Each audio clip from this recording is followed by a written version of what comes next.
Hello. Hello, Erika. Hi. Hi. Shall I get started? Yeah. So welcome to our. It's strange. It's the first Zoom meeting, Zoom's webinar I'm doing. So I'm unused to not having anyone in front of me. But welcome to our webinar on the effects of COVID-19 on travel in vulnerable situations, organized by the University of Liverpool's Europe and the World Centre. And at the outset, I'd like to thank Kelly Ann Hughes for setting up and publicizing the event. Now, I should say that the seminar will be recorded and will be put on the University of Liverpool website. So if you don't want to be seen, please keep your camera off. I will also ask you to please keep your microphones on mute throughout, please. And questions later on we'll ask through the chat. So, what's the seminar about? The lockdown measures of COVID-19 have constricted mobility for everyone, but throughout there have been people who've had to move from one place to another. For instance, for healthcare reasons or because they were fleeing war or persecution. So in this seminar, we're thinking about those situations. What about those who need to move and who are in a vulnerable situation? How is the pandemic making vulnerable situations worse, and what is needed to improve these situations? And we've got two presenters here to use the research to discuss these two examples. Dr. Gemma Bird will talk about conditions facing refugees in Greece, and they face extreme lockdowns in camps and in reception and identification centers. And the conditions in these camps make it impossible to follow advice on hand washing or social distancing. Dr. Clare Pierson will discuss the effect of travel restrictions on women's sexual and reproductive health. And these include, for example, global shortages of contraception and abortion medication, closures of clinics, inability to travel in regions where abortion is illegal, and also opposition to telemedicine. So what can be done about these? Briefly, a little bit about the background of the speakers and the research that informs their analysis as well, in case you want to carry on, read up a bit more. Dr. Gemma Bird is a senior lecturer in the politics department of the University of Liverpool. She works on conditions facing refugees along the Balkan route and is part of a project called IR Aesthetics. That's a research collective. She is the co-author of an article called The Everyday at the Border, Examining Visual, Material and Spatial Intersections of International Politics Along the Balkan Route, which was recently published in Cooperation and Conflict. That's the journal. And she's the author of a book called Foundations of Just Cross-Cultural Dialogue in Kant and African Political Thought, which appeared was published by Palgrave in 2019. Dr. Clare Pierson is a lecturer in the politics department as well at the University of Liverpool, and she's an expert on sexual and reproductive rights. She's a co-author of Reimagining Global Abortion Politics from Policy Press 2018, and she's the co-editor of Crossing Troubled Waters, Abortion in Ireland, Northern Ireland, and Prince Edward Island in Island Studies Press in 2018. So Gemma and Claire will present for 7 minutes each, and we'll then open up for questions. And then I'll ask Gemma to go first, please, and start off the seminar. Thank you. Hi, yes, thank you for joining us, everyone, and thank you, Hannes, for the very kind introduction as well. If I go over 7 minutes, start waving at me, I promise to stop, but I'm not very good at timing. So when we decided that we wanted to put this panel together, we thought it was really important that we raised awareness of issues of vulnerable situations and the effect that COVID-19 in particular was having on travel. And we wanted to come at this from different perspectives and different areas of research. So a little bit of background then beyond what Hannes has said.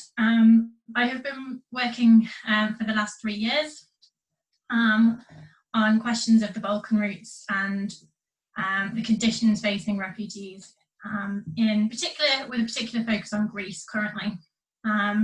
Recently worked with my colleagues in the IR Aesthetics research group on a question looking at shelter for refugees, in particular in Athens and on the Greek islands, as well as in various different places in Serbia.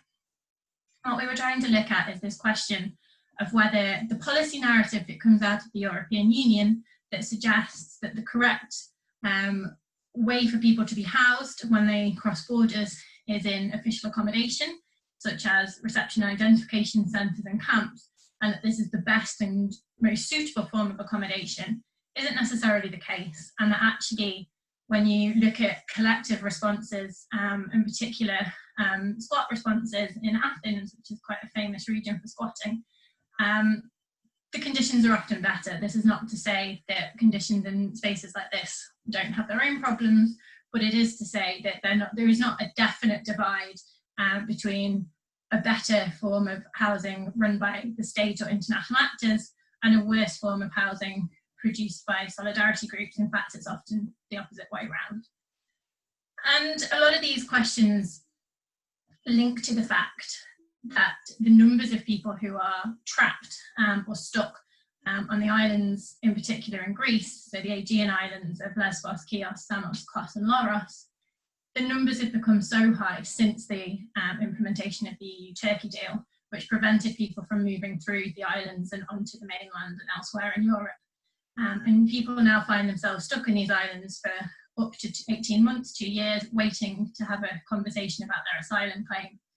And these conditions were never going to get better under the conditions of a global pandemic. But what we have come to see is that people have been treated very differently when they find themselves claiming asylum than other people who have crossed borders. So that's the kind of background to this conversation. So to give a bit of background on the situation that occurred prior to COVID-19 in Greece, we started to see with the election of the new government, New Democracy, in July 2019, a number of different policies that created a more hostile environment towards people seeking asylum or people crossing borders. We saw an increase in border monitoring. We then saw the relationship between Turkey and Greece becoming quite difficult, in particular in February, with Turkey opening the border at the Evros border and the effects of that, and we'll have seen a lot of that in the media, and the EU's response to that.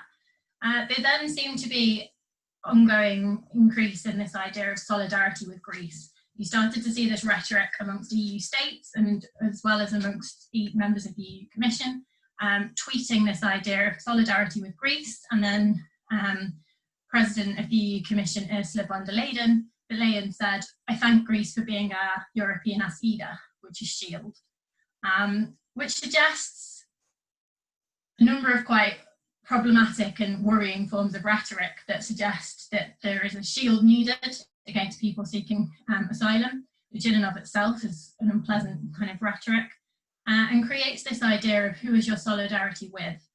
Are we standing in solidarity with the people claiming asylum, or are we standing in solidarity with the states? And it created this quite worrying rhetoric surrounding this asylum procedure in Greece. And against this backdrop, we continue to see overcrowding in camps and reception and identification centres. And the image on this slide is taken by me, I think, in January 2019, from the island of Samos, where the reception centre is so overcrowded that people now live in the surrounding section in makeshift tents, as you can see. So these conditions were never going to necessarily be improved, as I say, by a global pandemic. But with regards to COVID-19, the situation in Greece was actually one that was very well handled on a policy level. So Greece only saw 3,336 known cases, and only 191 people had lost their lives up to this point, which in comparison to other European states, in particular the UK, as an example, these numbers suggest that Greece handled the pandemic from a policy perspective very well, and that they were able to limit the spread of the infections, and they locked down very quickly.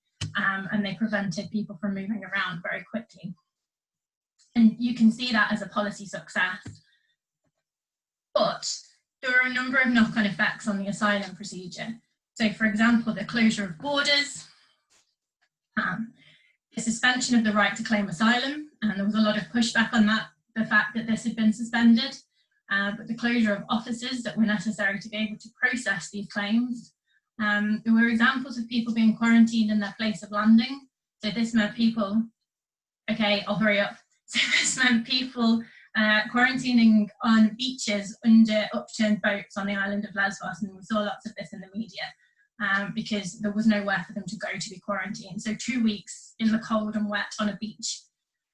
Camps where situations of Covid-19 have been found were locked down in their entirety. So it wasn't that people were quarantined, it was that camps were quarantined, which then put everyone else within that camp at quite a high level of risk.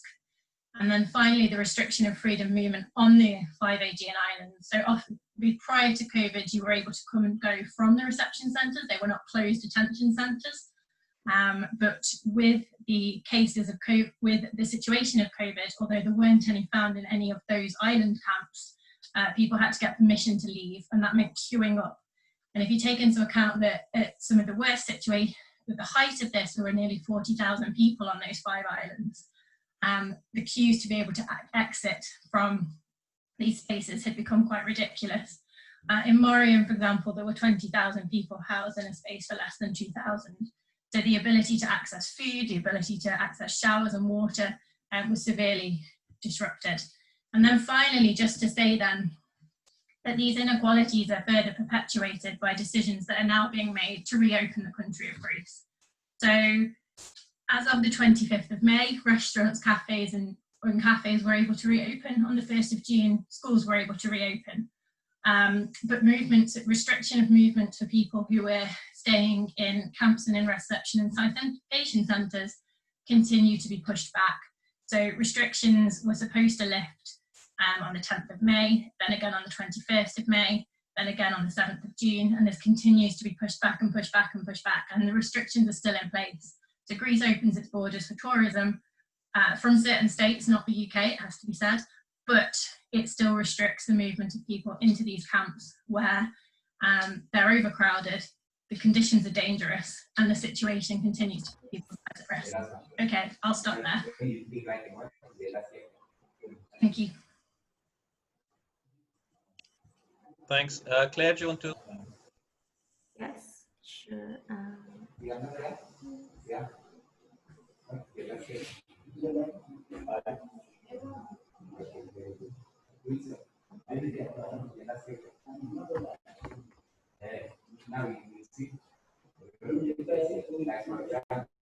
Can everyone see that? Yeah, great, perfect. Okay, thanks Gemma, and thanks everyone for coming. What I'm going to talk about briefly is really coming from my book, sorry, self-publicity. So what I'm doing really is an extended analysis of some of the themes that have come out of our book, Reimagining Global Abortion Politics, where we look at different factors that affect abortion access. And what I really want to talk about today is actually the difference between law and access, and how the law can often work as an impediment to abortion access, and how we've begun to see this really, really clearly through the pandemic. And how potentially I want to finish by thinking about how we can maybe use that as a force for lobbying and as a force for change in the future, rather than a lot of negative things have been happening, but we can maybe use those for positive long-term effects. So just to start off, I'm not sure what everyone's knowledge of abortion law and abortion is in who are here today. So I'm just putting up the Centre for Reproductive Rights abortion map. This gets updated every year, and you can see from the map legend, countries that are in darker blue are seen to have liberal access to abortion, and as we work our way down to red, those are the countries where abortion is highly restricted within the law. And one of the really interesting things about the map is it presents a picture almost of the global north in a really simple sense, has is good, and the global south has a lot of room for development and a lot of room for improvement. And we know a lot of those laws in the global south actually are legacies of colonialism anyway. So today I'm going to actually focus a lot on the global north, because what I want to get at is this idea that this positive view of the global north and of law creating access is false. And if this map was to be redesigned as an access map as opposed to a law map, it would be a very different picture, and it would be very different colors. So you can see there, for example, the different levels of blue. So the darker blue is liberal and the lighter blue less liberal. So for example, Britain is in a lighter blue because abortion on request is not available. Grounds have to be met under the 1967 Act. So the lighter blue countries are where there have to be social or economic grounds. So just to give some examples, COVID isn't necessarily unique in limiting abortion access and forcing people to travel to access abortion, or to force travel the other way through the import of abortion pills, which is often done illegally, but usually safely if you use a reputable provider like Women Help Women or Women on Web. But we'll talk a little bit about providers maybe a little bit later. So the countries that I showed you that are in dark blue, so supposedly liberal laws, don't necessarily mean that you have liberal access to abortion. So in Italy, the majority of providers are conscientious objectors, so they opt out of providing abortion services. That would mean in some areas, maybe more rural areas of Italy, this could go up to 9 out of 10 gynecologists conscientiously object. So people don't have access locally to abortion services in the main.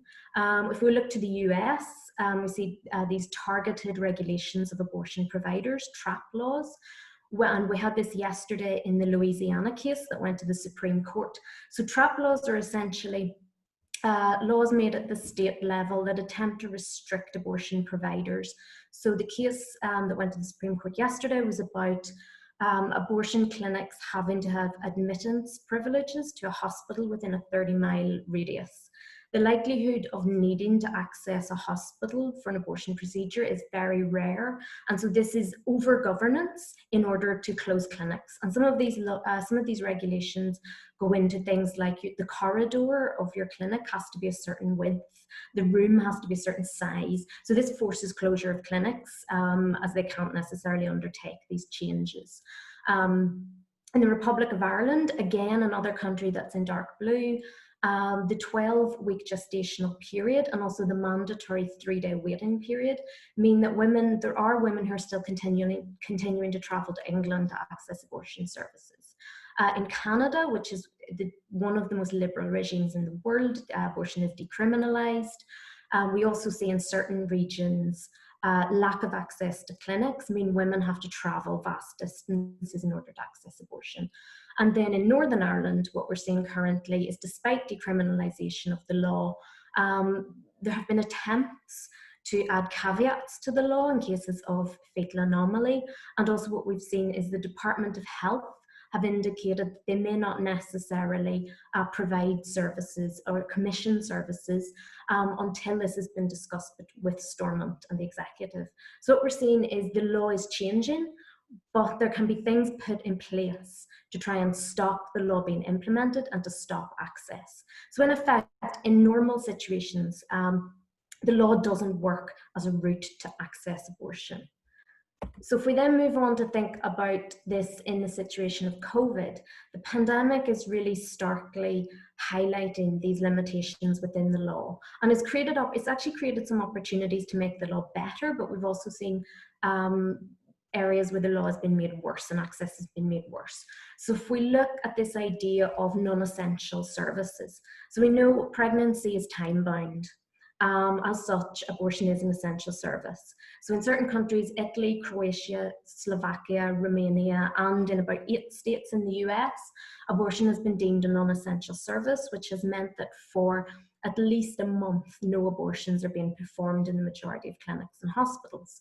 And as I say, for a time-bound procedure, this means that for some people, they will now not get access to abortion. They will be forced to continue with an unwanted pregnancy. So the idea of abortion being non-essential, it's a non-starter really. One positive development is in telemedicine, so the idea of a remote consultation and being able to pick, so this would be for an early medical abortion under 10 weeks, being able to pick up tablets in a pharmacy, so being able to opt out of having to have clinic consultations or to take a pill within a clinic. We've seen this in Britain, not Northern Ireland, France and Ireland. And the law in Britain, for example, has been that any abortion must take place on an NHS premises. So now telemedicine means that for people who live in remote rural areas, people who potentially have COVID themselves, or people who are have weakened immune systems, they don't necessarily have to interact on a face-to-face basis with their GP or with a medical provider. We're also seeing COVID being used as an attempt to try and pass more restrictive laws. And we've seen this with gender in general, Hungary passing anti-transgender laws, for example, and in Poland, which is one of the most restrictive regimes in Europe, attempts to criminalize abortion, even in situations of fetal anomaly and rape and sexual crime, trying to get this through at a time when people are concerned with another issue and people are not as able to protest or demonstrate against changes to the law. If we think about islands again, an island like Malta, within the EU, within Europe, where abortion is highly illegal, criminalized in almost all circumstances. This inability to travel is creating vulnerability and meaning women are having to access the abortion pill online, which can be done through reputable providers. But again, there's circumstances being created now for disreputable providers to crop up to begin to capitalize on these circumstances. And again, overarching all of this is falling supplies of contraception in the global scale means that we're going to see more and more higher rates of unintended pregnancy, therefore more need for abortion. So with restriction of services, this is becoming a dangerous cycle. But we can use this as a way to begin to think through how we can actually reimagine global abortion laws and how we can make access better. So the idea of telemedicine, those rules could be rescinded after COVID, but there's no real reason for them to be. And now that we've seen them work, there's the potential to advocate for telemedicine in early gestational periods and medical abortion to become the norm rather than an exception. We see the problem that arbitrary gestational limits presents. If you don't realize you're pregnant until a later time, you may have missed a cutoff point, which means you're going to have to continue to travel. So these gestational periods, we need to revisit these as arbitrary mechanisms as opposed to based on actual medical fact or medical condition. And also the final thing I think is we have to advocate for abortion as an essential healthcare procedure. It's time bound. If we miss these gestational limits and it's advocated as non-essential, there are people who are going to be forced to continue with unwanted pregnancy. And that is me. I am open to any questions. Thank you. Thank you very much, Gemma and Claire. So please put your questions into the chat, and I will pose them. I'll start off, please, with a question for Gemma, because Claire indicated that the situation, the COVID emergency, actually created certain opportunities in terms of, for instance, telemedicine, actually making mobilities or access easier. Are there any opportunities for the refugees in the camps in terms of schemes to extract refugees, for instance, or scope for activism or renewed attention or something? Okay, thank you. Yeah, when I was trying to write this and when I saw Claire's slides and there being this point on future opportunities, I did think I should try and come up with a slightly more positive additional thing to say. I think there are opportunities to raise awareness. I think that there are opportunities to go further in certain schemes that already exist. So at the start of the lockdown and the start of the COVID-19 pandemic, we saw a number of countries pledging to support unaccompanied minors and to move unaccompanied minors from situations in Greece to elsewhere in Europe. So you saw quite famous images of children queuing to get the plane to go to other countries in Europe. But these numbers were very small. We're talking about, in some examples, 12 people putting themselves being moved. And this is not enough. This is not a kind of solution to these problems. If you think about the fact that there are 17% of the children currently on Samos, for example, are unaccompanied minors, that there are 6,400 people in total living in a space on Samos for 648, then the opportunity to say to 12 people that you can be chosen to be moved is not enough from the rest of Europe. Prior to the pandemic, Greece went to the rest of Europe and asked for people to, if these pledges of solidarity were real, they said, right, well, support us then. Support us in offering spaces to people elsewhere in Europe. And there was an instant where one of the Greek ministers was being interviewed in the European Parliament, and he said that he put this call out to the ministers in the rest of the 27 states, and nobody answered the phone, was essentially the point he raised. But no one got back to him. I think actually he maybe said one country got back to him. So that kind of tells you what needs to move forward. There needs to be more programs for movement around Europe. There needs to be better recognition of the fact that people are fleeing persecution and war, and that support is very much needed. And there needs to be more of a focus on doing that, and not just when it's World Refugee Day, but every day. Because that's the other thing you see. You see these kind of outpourings on particular days of humanitarianism, but you don't then see that every other day. So I guess not massively positive, but there are opportunities. There are lots of activists doing lots of fantastic work supporting people, but that doesn't challenge a global system that's failing. Thank you. I've got a question for Claire from Cordy Freeman, which is, even in locations where abortion was deemed non-essential, did this include cases where the pregnancy was a risk to life, or was it not viable? So was there a distinction made between these different cases? So my understanding, my reading of the situation, and in talking to activists and people working around this issue, is if at a risk to life is an emergency situation. So that would be something that obviously would be provided within a hospital. This would have been abortion on request. So where someone is presenting without probably an emergency situation, because obviously emergency situations you are still going to be expected in.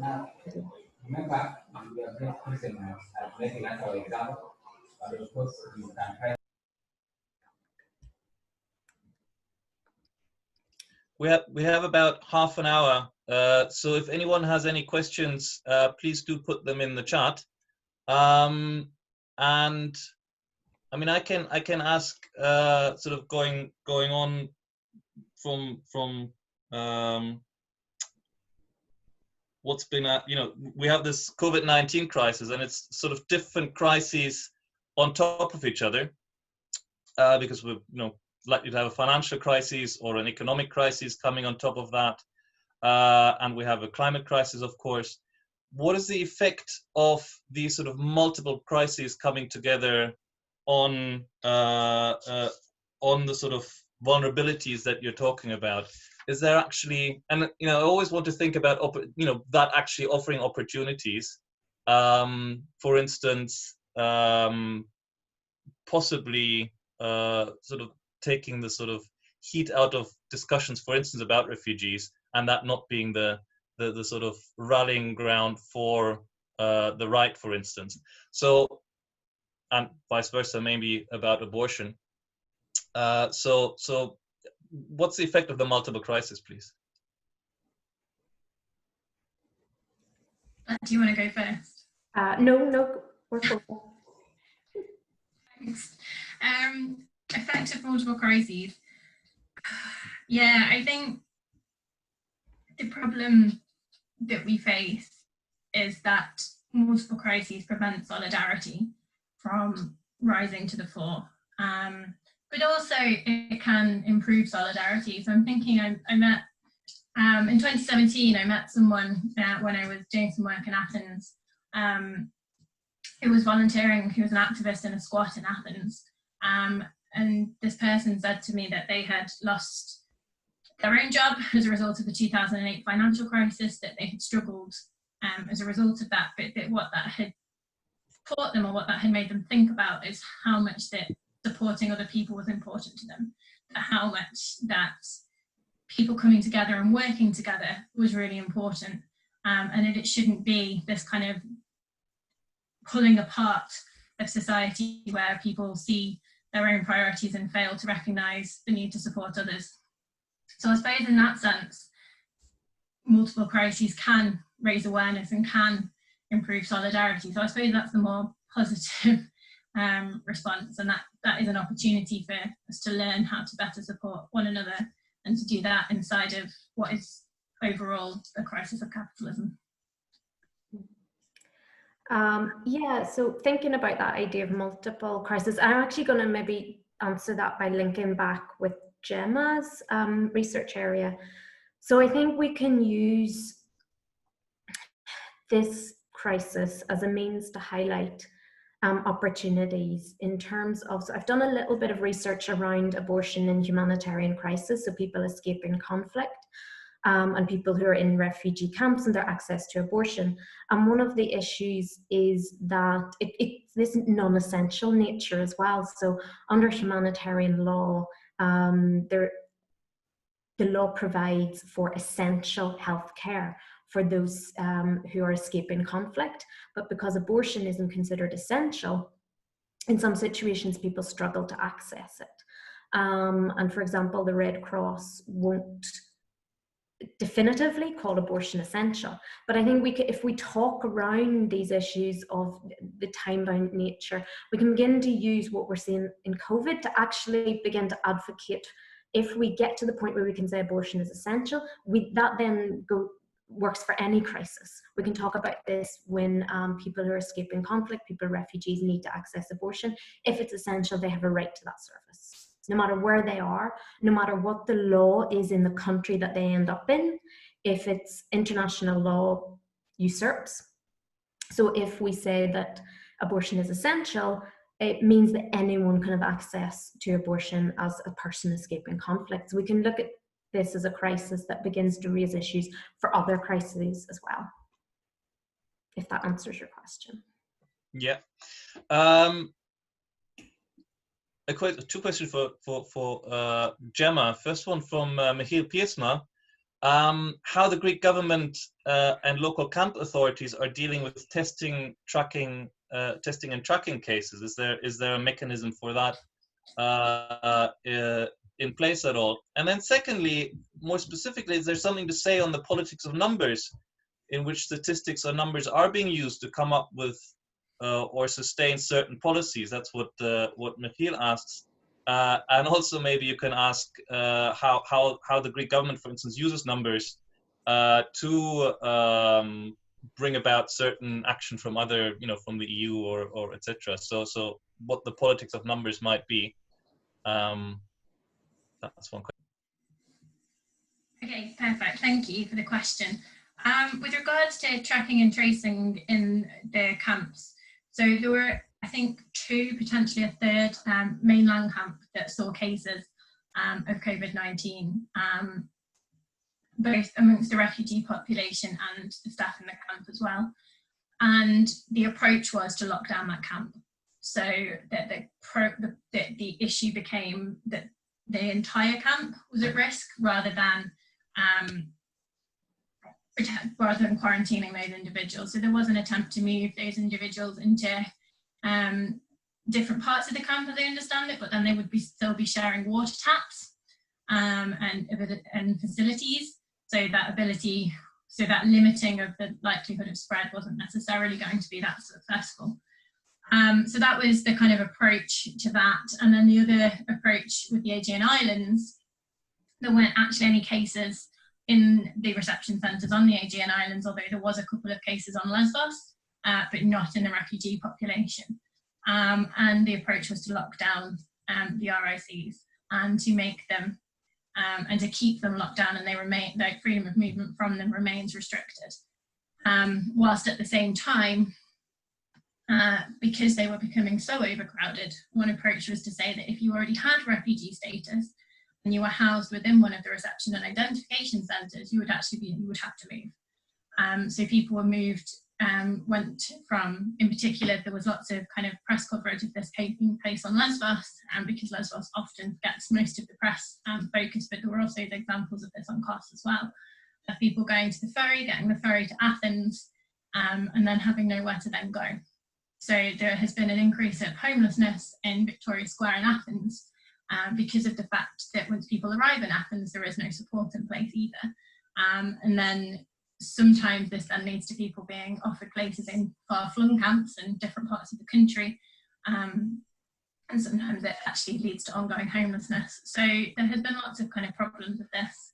The politics of numbers is an interesting one, and I think when we talk about, or when Europe often frames this as the European refugee crisis, which I hugely contest, because it is not. It's a humanitarian crisis, and it's a humanitarian crisis that Europe is not actually doing the most to protect people either.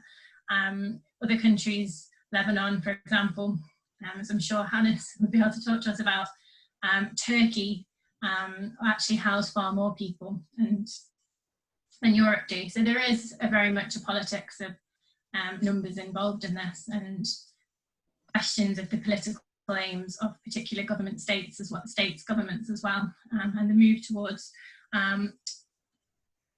less welcoming viewpoints, particularly in the Greek government, as a result of the election of New Democracy. So there's a politics underpinning all of this, absolutely.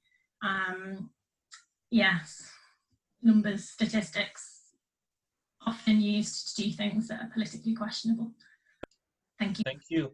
I have one more question for Gemma, and then another one for Claire. But first for Gemma, from Amy Stapleton. What's the most urgent recommendation you would call to Greece and then the EU to improve the situation for refugees and people in migration in Greece in the current crisis and post-COVID? To which I would maybe add is, does the crisis actually in any way change the recommendations, or is, you know, what was right before the right thing to do still, or does it somehow change the situation? I think it highlights the lack of healthcare and support in camps. So Samos, the reception centre on Samos, for example, where I spent quite a bit of time, there was at one point one doctor for over 6,000 people. Now that isn't sustainable whether or not there is a global pandemic or not. The hospitals on the islands are often underfunded and undersupported anyway, whether or not they are housing additional people. So like there needs to be a focus on healthcare provision, and that's an international conversation. It's not simply a conversation that Greece should be expected to have on its own. It's something that the EU needs to focus more on as well. I think there needs to be a focus on solidarity with who, like that question about solidarity with Greece in response to the opening of the Turkish border. That's not where the solidarity needs to lie. Solidarity should be with the people who are fleeing persecution and war, and we need to question why that is the kind of narrative and continue to push back. We need to rethink how we provide shelter as well. Clearly, overcrowded camps are not sustainable, they're not humanitarian, they're not kind, they're not fair, and they're not safe.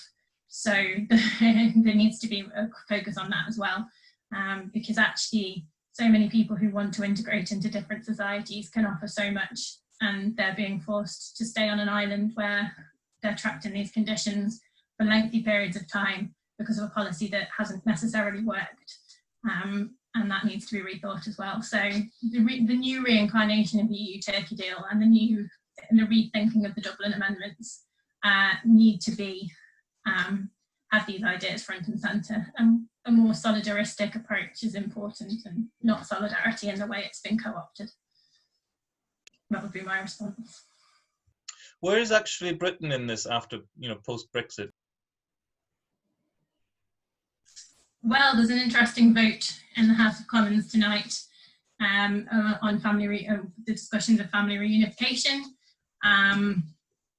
There continues to be, this will then become the spectrum of British politics and less its relationship with the EU, and those negotiations will happen as part of the Brexit negotiations.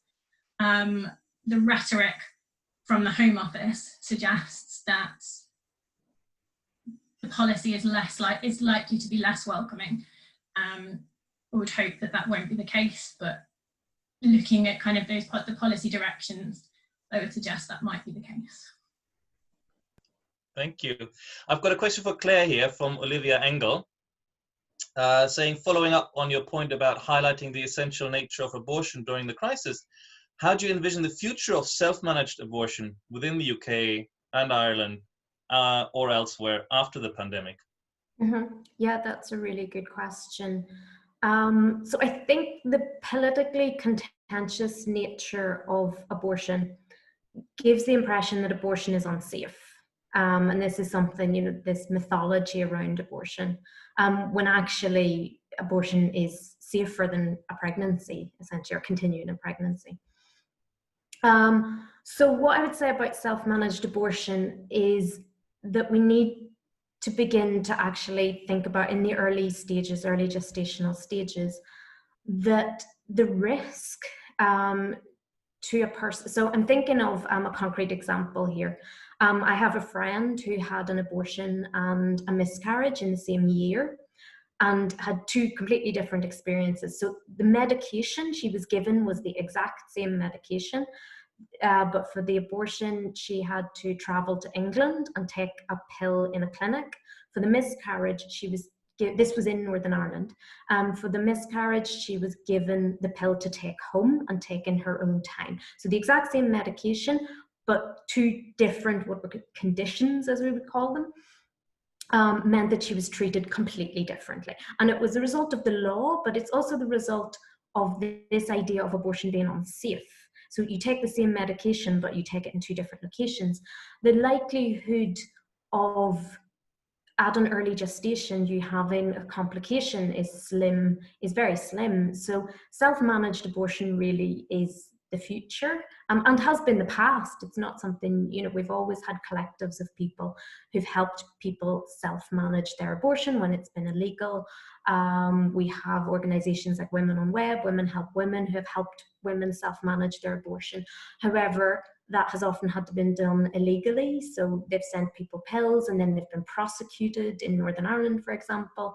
So legal self-managed abortion is the future of abortion. It's a highly stigmatized procedure. Many people potentially don't want to have to approach a healthcare provider who may actually be anti-abortion. So creating a situation where people can actually self-manage and have the control over their own abortion is how we need to actually think about abortion in the future, definitely at an early gestation, when there is less need to be in a medical facility or in a clinic.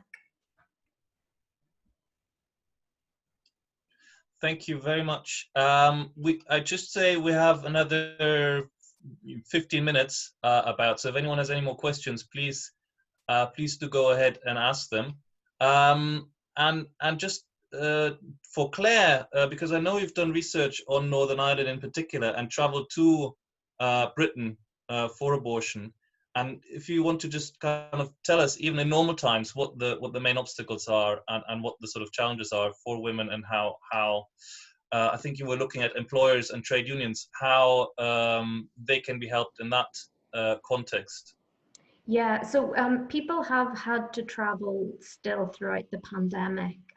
We have stories of people traveling on the ferry, which is currently really only being used, or it was during the pandemic, for freight, and having to get themselves onto the ferry, get to Liverpool generally, where we all are, well, us three, and there have been no hotels open in Liverpool, having to get themselves to the clinic, and this lack of access. But in general, in terms of travel, the issues are less with the travel often itself than with so you mentioned the research we did with trade unions. Often it's things like if you have a job and you have kids, How do you explain the fact that you're not going to be in work for 2-3 days, you know, and why you're going to Liverpool or Manchester or London, finding childcare for your children, for example, finding the money for the travel. So the NHS did obviously change their policy in 2017 to pay for women in Northern Ireland, but that doesn't cover things like getting childcare, for example. And then how you access care when you come back from that travel is also how, if your GP, if you know your GP's anti-abortion and you have any complications, are you going to want to speak to them and tell them? And many people continue to believe that travel is illegal and what they've done is illegal. It's not. Once you get to England, you're having a legal abortion. There should be no stigma or illegality, questions of illegality around that.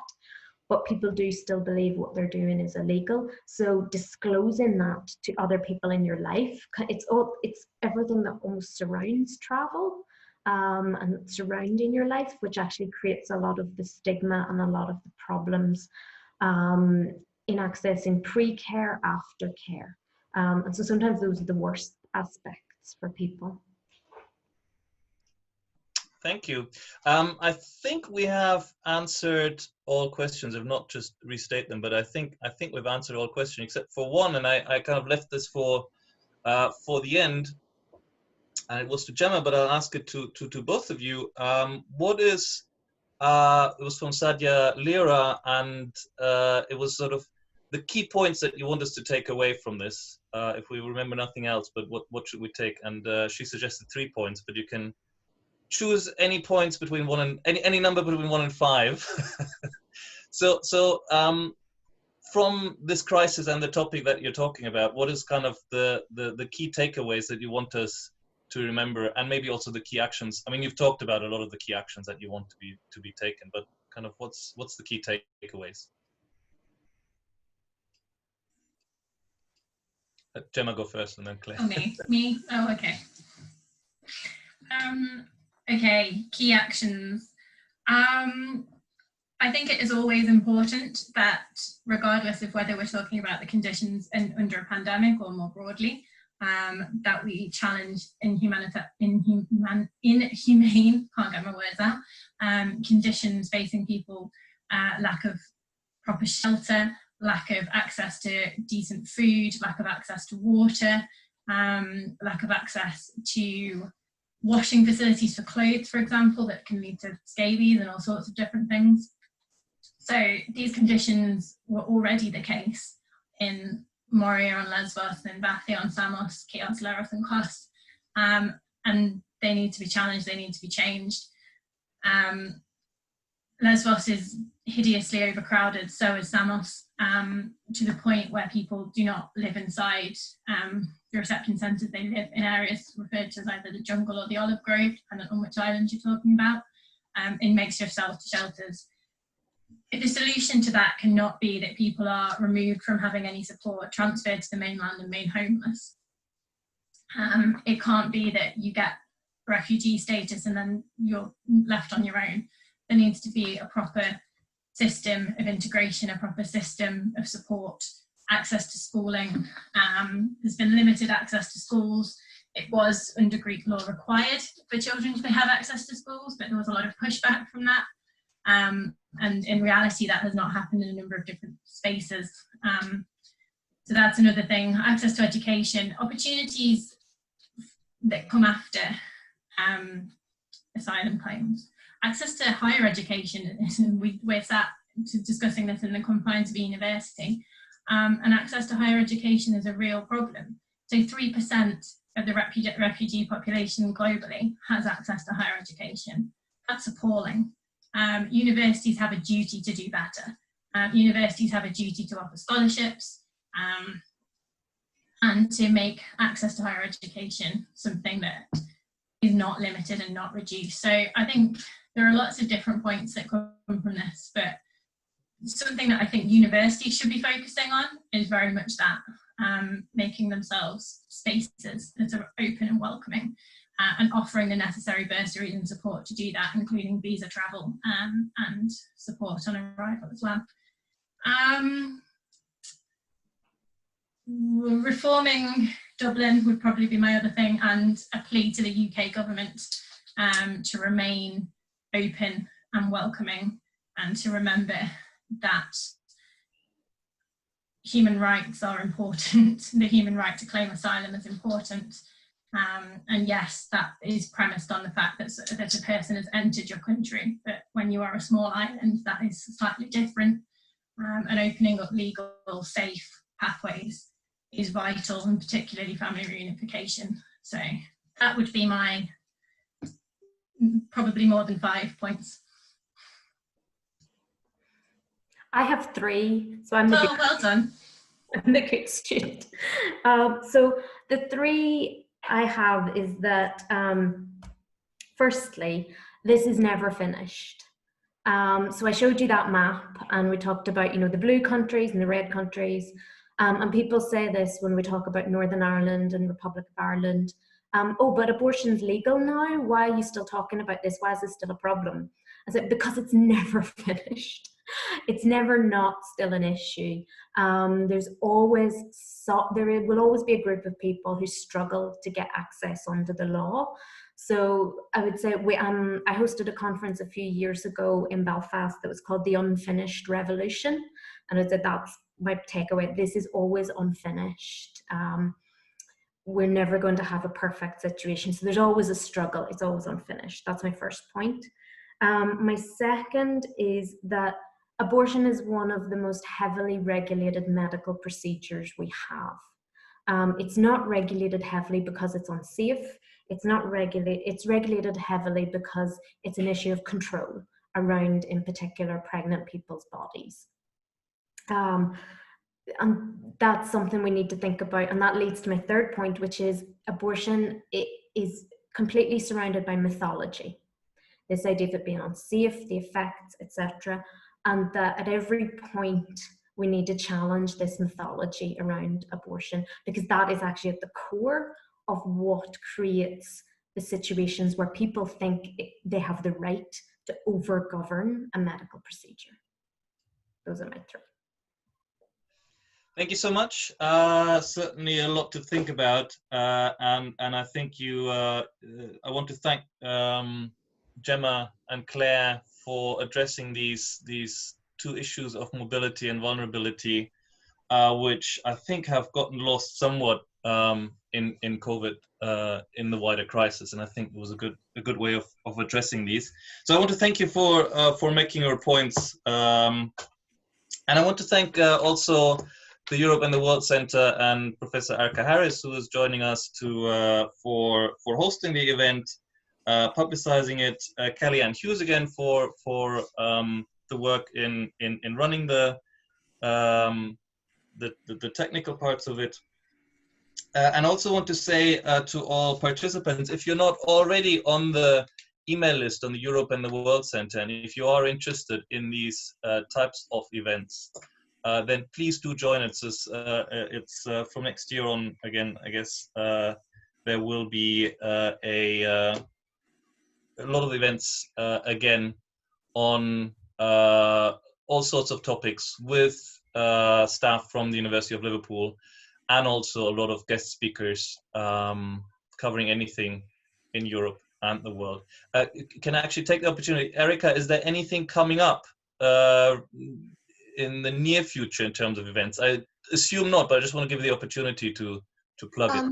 Well, not at the moment, but as with this event, I think we can respond fairly quickly. So maybe not necessarily over July, August, but I think that one advantage of COVID is that we have learned that we can do the events this way, and that we can organize it fairly quickly without people having to travel and all that. So I think that I still hope that soon we can have events with speakers in physically present, but I think that we will just sort of try to do more of these and then do maybe a bigger events when it's again possible.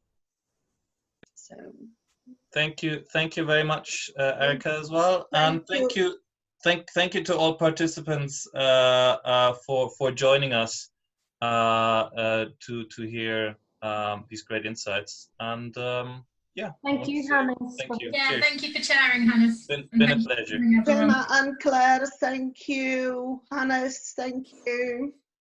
Thank you. Thanks, everyone. Bye. Good. Goodbye, everyone. Bye. Bye.